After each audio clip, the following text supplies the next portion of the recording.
तो नहीं है ह्यूमन रिसोर्स मैनेजमेंट की। नो मैंने कहा, मैंने कॉलेज कुछ देखा नहीं है। नहीं मतलब जैसे मैनेजमेंट ट्रेनिंग ये वो, you didn't go into all that but just from personal. लेकिन मैं सीएम बनने के बाद मैंने पहला काम किया था, आईएम में हम पढ़ने गए थे। हाँ, सारा का सारा। चालाऊ में मुझे ब्लैक टी ना दूध वगैरह नहीं। तो हम गए थे आईएम में पढ़ने के लिए, तो वो हमने वहीं से शुरू किया था। फिर वो मुझे अवसर मिले, जब पहली बार फाइल आई तो मेरे यहाँ शायद पीके मिश्रा थे। पीके मिश्रा, हाँ, वो मेरे पहले प्रिंसिपल सेक्रेटरी थे। तो उनका शरीर ऐसा है चुटकू से कि मैं कभी इम्प्रेस नहीं हो सकता। बिल्कुल। लेकिन वो इतने सरलता से चीज़ों को ले जाते थे, वो आप करवा लेते थे। फर्स्ट टाइम मुझे लगा कि एक ब्यूरोक्रेट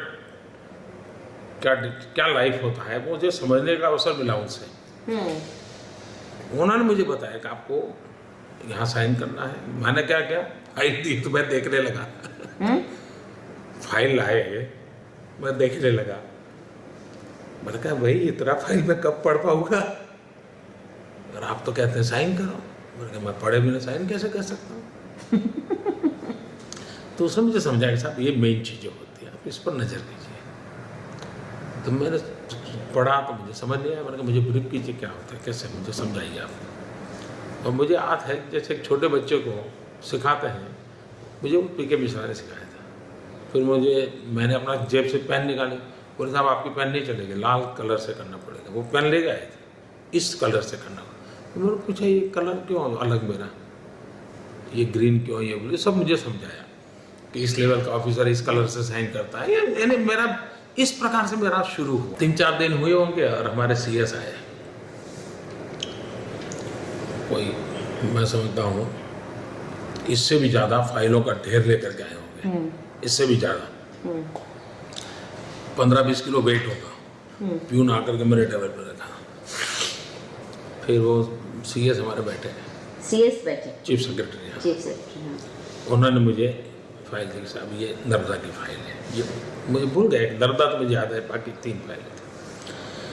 बोले राज्य के सेंसिटिव और महत्वपूर्ण इशू है, आप समय निकाल कर इसको पढ़िए, ताकि कभी भी आपको इन चीज़ों पर पोजीशन लेना पड़ेगा, बोलना पड़ेगा, आपको सारे इश्यूज़ को एड्रेस करना पड़ेगा।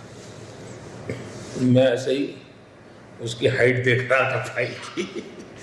3-4 बार मैंने कहा भाई अब रखिए, लेकिन 2-4 दिन के बाद अपन मिलेंगे। मैं उन फाइलों को ऐसा भी नहीं किया, अच्छा वहीं रही। मेरे मन से आवाज़ उठी कि भाई ये मैं ऐसे कोई एकेडमिक स्टडी करके सरकार नहीं चला सकता, आई कांट डू दैट। ये मेरे मन में से आवाज़ उठी। मेरे अफसरों जो 3 अफसर थे, मैंने कहा भाई ये मुझे सीएस साहब दे गए हैं, मैं तो इतना पढ़ नहीं पाऊंगा इतना। बट आई एम टोल्ड आपको बहुत पढ़ने की आदत है। कोई भी आपके सामने कागज लाता है, कोई कुछ, मैं बताता हूँ ना, तो उस समय की घटना बताता हूँ। मैंने कहा भाई ऐसे तो मैं कोई पढ़ नहीं पाऊंगा, पहले आप लोग मुझे इसका समझाइए, आखिर के ये मसाला है क्या, मुझे कहाँ से शुरू करना, क्या करना। मैं ऐसे ही कि कागज देखता जाऊंगा तो मेरे बस का रोग नहीं है। और फाइल नाम की चीज़ पढ़ना, ये तो मेरी बोरिंग भी प्रकृति में ही नहीं है, मैंने कभी जिंदगी में देखा नहीं। मैंने उसको छुआ नहीं, बिल्कुल नहीं छुआ। 3-4 दिन के बाद सीएस आए। मैंने कहा फाइल में मुख्य बातें क्या है, जरा मुझे बता दीजिएगा। तो उन्होंने मुझे बताया। मैंने कहा मेरे लिए इतना काफ़ी है, आप इसको ले जाइए। उसके बाद मुझे कभी भी इन विषयों का ब्रीफिंग नहीं लेना पड़ा है। आज 13 साल हो गए। क्यों? मेरा इतना ग्रास्पिंग था उस विषय को, मैं इतनी बारीकी से पकड़ लिया उनके डिस्क्रिप्शन से, जस्ट बिकॉज ऑफ दैट। इन चीज़ों का उनके मन पे इम्पैक्ट हुआ। फिर वो कभी मुझे कहते नहीं थे साहब इसको देख लीजिए। फिर But how do you know briefing accurate दी जा रही है आपको? ऐसा है कि मैं खुद सार्वजनिक जीवन में हूँ तो इश्यूज तो जानता हूँ, मैं खुद पब्लिक लाइफ में काम किया हूँ तो मुझे समस्याओं का तो समाधान मालूम है, कठिनाइयाँ तो मालूम है। उनका परसेप्शन क्या है, सरकार व्यू पॉइंट क्या होता है, मुझे जानना है। एंड मुझे गवर्नमेंट व्यू पॉइंट को कैरी करना है, क्योंकि I am a part of government now. उतना ही मुझे मिसिंग द लिंक जो होती है वो उतना पकड़ना था। वो उनको मालूम नहीं था मुझे क्या पकड़ना है। उनको तो लगता था कि सारा बंच देना है, मुझे ज़रूरत नहीं थी। मैं सिर्फ, और शायद मुझे आधा घंटा लगा होगा उन कामों को। दूसरा क्या होता है, मेरा फोटोजेनिक है। मैं जब कागज आता है तो यूं मैं ऐसे ऐसे नहीं पढ़ता, पूरा पेज ऐसे ही, और मैं ऐसे रख देता हूँ।